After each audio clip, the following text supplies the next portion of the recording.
And we are going live in 5, 4, 3, 2. We're live. Good morning, Owasso. This is the Twins with Owasso Live, and this is the Morning Loop. It is currently 56 degrees outside. We have a high of 70 degrees today, so that's going to be nice. However, it's going to be extremely windy out. I mean, it's super windy out right now. So the wind chill is somewhat of a factor, but it's not like the coldest breeze I've ever felt. It's pretty mild, but just depending on how much it's blowing, it could be somewhat of an annoyance or it could be a little bit of a wind chill factor. But I think today's going to be a pretty good day. Now, it's currently 8 a.m. like normal, and the traffic conditions going in have it's actually going a little faster than it was. Like literally right as we started, it was standstill a second ago. Now it's kind of flowing very moderately into Tulsa. I wouldn't say fast, but it's a moderate pace into Tulsa at the moment. Like, again, 76th Street, the on-ramp onto 169, is the worst entrance going into Tulsa. I don't know why. I guess it's because it's a dual lane entrance over there on 76th Street, and then it kind of converges into one lane right as you're getting dumped onto the highway. So I guess that's probably the issue. So just be advised that it looks like it's starting to get back to standstill again right now. So your commute's going to be pretty rough. So if you haven't left yet or you're still listening right now, divert and go to 75. But yeah, it's standstill. It's standstill again. So yeah, divert, or goes go 75. Mingo and try to avoid that little bit of traffic on-ramp right there. Yep, absolutely. I agree. So, upcoming events in Owasso. Like I said, again, nothing's really changed on the calendar, and there's really not a lot. I think we've kind of completed all the upcoming events up until March, as far as I can tell. What do you see, Chad? Said on the events calendar, the chamber, you're absolutely right. So chamber's done for this week, so no updates until next week. As for the Owassoisms, it's the same thing. Everything's wrapped up. Now, Owassoisms is more subject to change because people will call into their site and add, events and stuff within the week or a week or two out. So, but as right now, there's nothing until next week for the Owasso Chamber, and then nothing on the Owassoisms till March. Good deal. Now, that's your local news. In more national news, we've got a couple of things. What's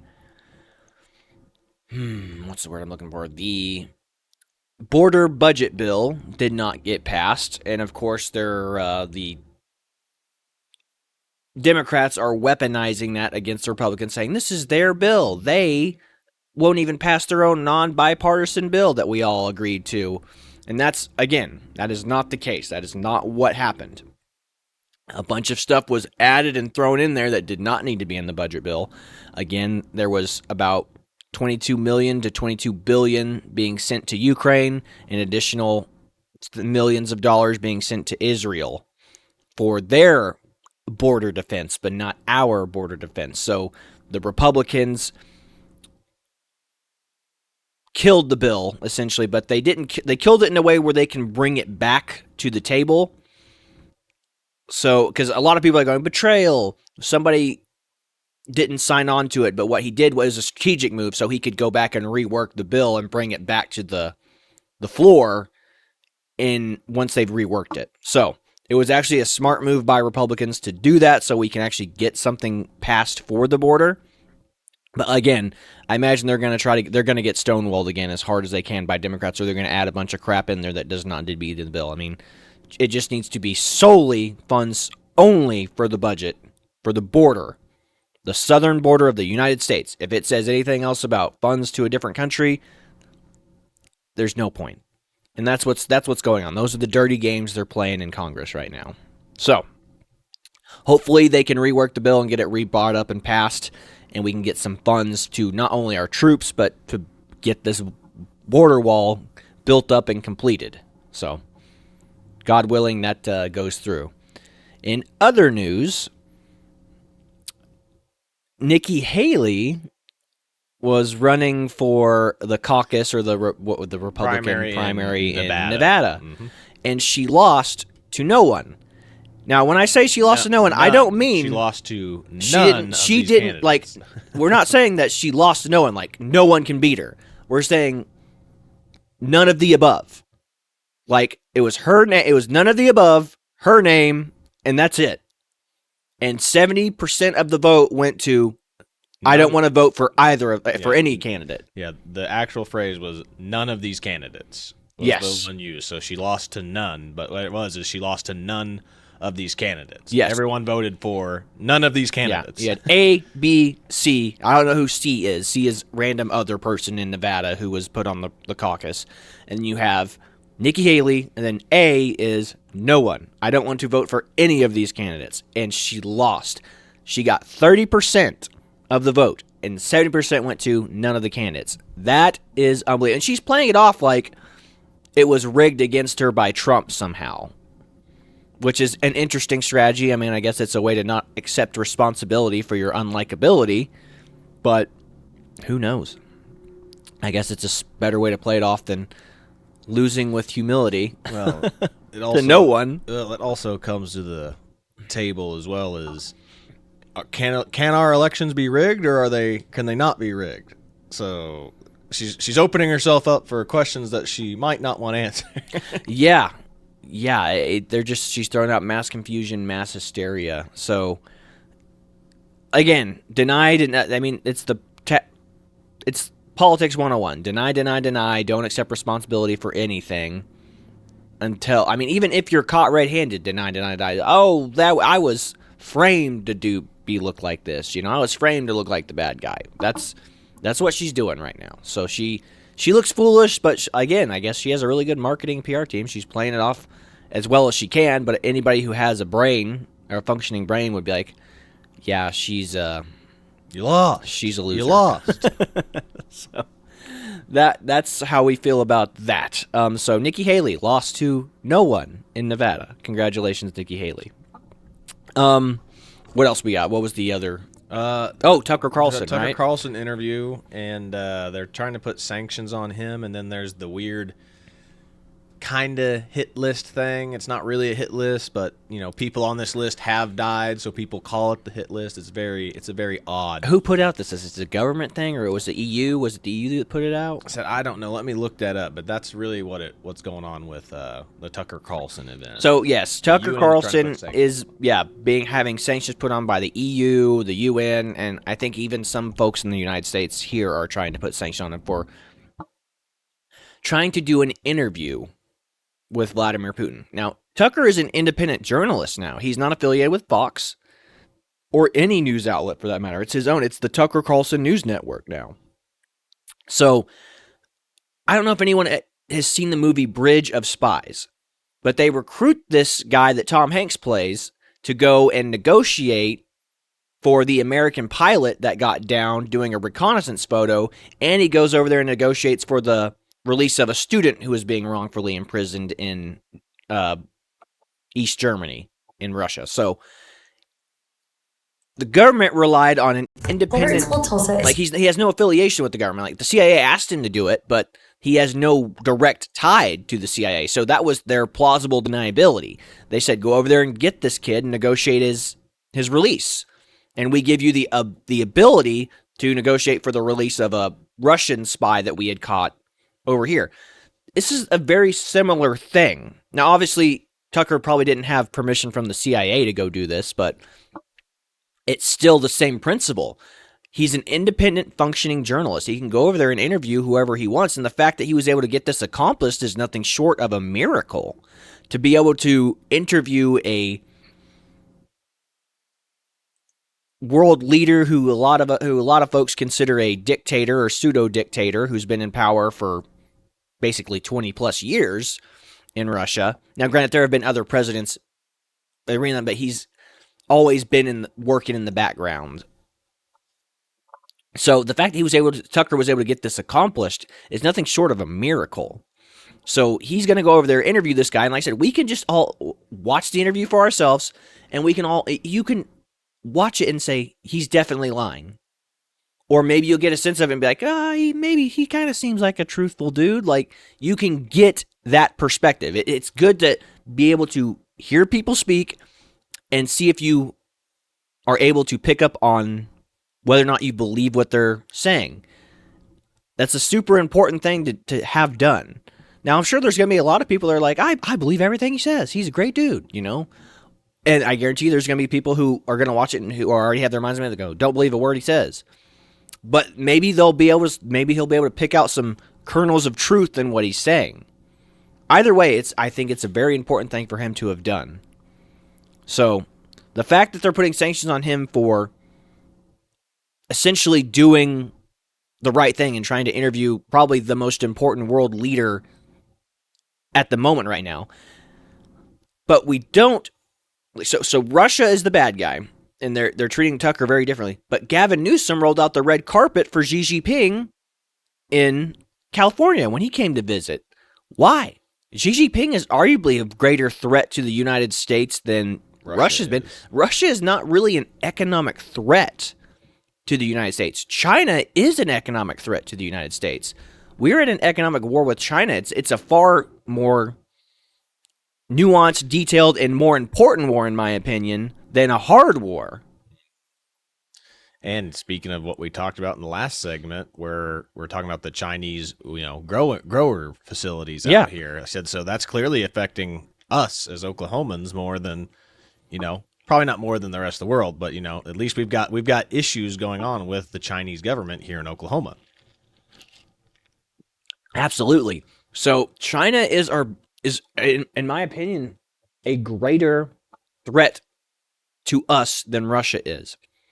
Yes, Russia is a hard threat to the Ukrainians, and our hearts go out to them.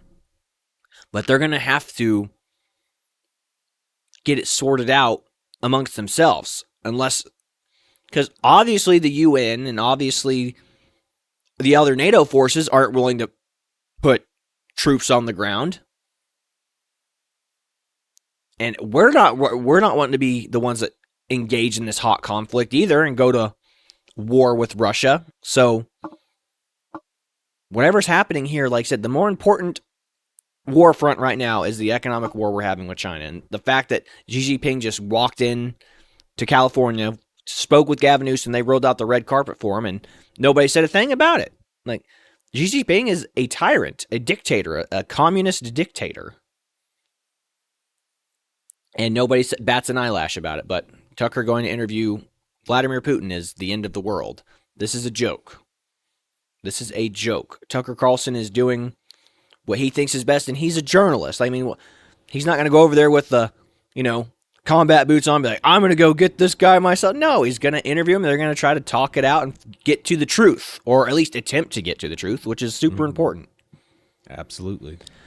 Now, that being said, hopefully this hit list or whatever Tucker's on, he's on, like, a lot of people have been on these lists, and what they're really more blacklists, like, do not let these people, It's going to be harder for Tucker to interview more people. It's the only thing that they find strange about it is that there are certain people that have been on these lists that are, no longer with us. But, it's kind of sketchy, when they show up on these lists as, terminated or whatever. The people are still on the list and they're listed as, deceased. So you ask yourself whether it's the person who made this list doing this or, just like they're troublemakers in their community and they just get offed because of, whatever. Yeah, I'm sure a lot of folks on the list have shady ties already. And that's a big reason why they're on the list, is because they have these connections with certain folks who are already unsavory as is. Now, Tucker has probably met some unsavory people in his day, but isn't like close affiliates with them. Like, he just interviews them so he can grow his business, essentially. Because that's what he is. I mean, he's a businessman now. He's got his own company. He's growing his own business. Networking. Now, hopefully Tucker, everything's going to be fine with Tucker. I hope he gets back to the U.S. and no real sanctions or nothing really crazy comes of this. I just hope he gets the interview and we're all able to watch the interview and make up our own opinions. And that's the most important part. We can all watch this thing for ourselves, make up our own minds about it. And that's what's important. And that's why Tucker's doing great work. So thank you again, Tucker, for somehow managing to facilitate that. That's amazing. Now, I guess in more pop culture news, Shane Gillis, if you don't know who Shane Gillis is, he is a comedian. And he's a very, very funny comedian. I enjoy his comedy immensely. So check him out. Just look his reels up on YouTube, or look up. He actually has entire, 15-minute long videos uploaded to YouTube where you can just watch some of his stuff. I think he's great. He was unceremoniously let go. He was brought on as a cast member for SNL, but was unceremoniously fired for a set that he did a while back that people perceived as racist. Now, it was like he did an Asian accent, a stereotypical Asian accent, and there was uproar about that for whatever reason. I understand if, that's, people find it culturally insensitive, but it's just a joke. He's laughing with you. He's not laughing at you. And that's what people need to remember about this stuff. If you can't laugh at yourself, then you're going to have a really sad life. So be able to laugh and not take yourself so seriously. No one gets out of life alive anyway. So Shane Gillis was unceremoniously let go because of cultural insensitivity, and SNL being in the business they're in, the very woke kind of culture that they're involved in over there.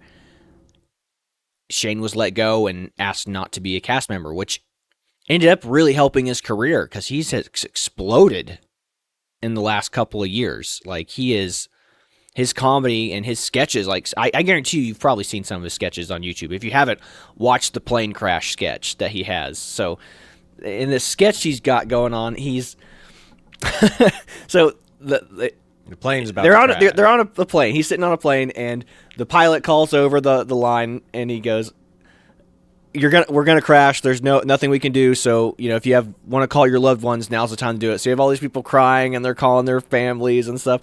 And Shane Gillis calls an auto repairman and tells him, "You suck at your job. I'm gonna come down there and beat your butt." and like, this lady looks at him and goes, "What are you doing? You should call." He goes, "No way. He goes, "I'm gonna call and mess somebody's day up. You think I'm gonna end my life like ruining somebody else's?" So it's just a very funny sketch. I guarantee you should absolutely 100% watch it. It's very high production quality too. It's pretty amazing how good the production quality Shane does for basically being just a backyard operation effectively.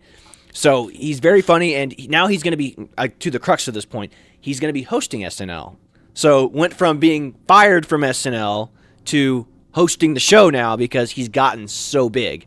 Getting the Norm Macdonald treatment. Yes, getting the Norm Macdonald treatment. Norm Macdonald was unceremoniously let go from SNL for all of his O.J. Simpson jokes.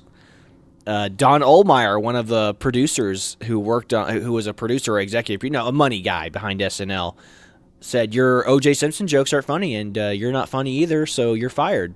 Unceremoniously let go for it. And O.J. Simpson, Norm's O.J. Simpson jokes are hysterical. Go back on YouTube and watch just compilations of him doing O.J. jokes. They are so funny. I roll out of my chair laughing every time I see it. Norm was the GOAT, and Shane Gillis might be the new comedy genius GOAT of our time. Like, Dave Chappelle came out and said that he loved Shane Gillis's stuff. So that's coming from probably Dave Chappelle, probably the greatest comedian of this generation. So you had Norm, you got Dave, and now Shane's up there with them. So go check out Shane Gillis. I know we ran a little long today, folks, and that was kind of our pop culture news. So I hope everyone has a wonderful day. Drive safe to work. This is the Twins with the Owasso Live, and we are signing off. God bless y'all.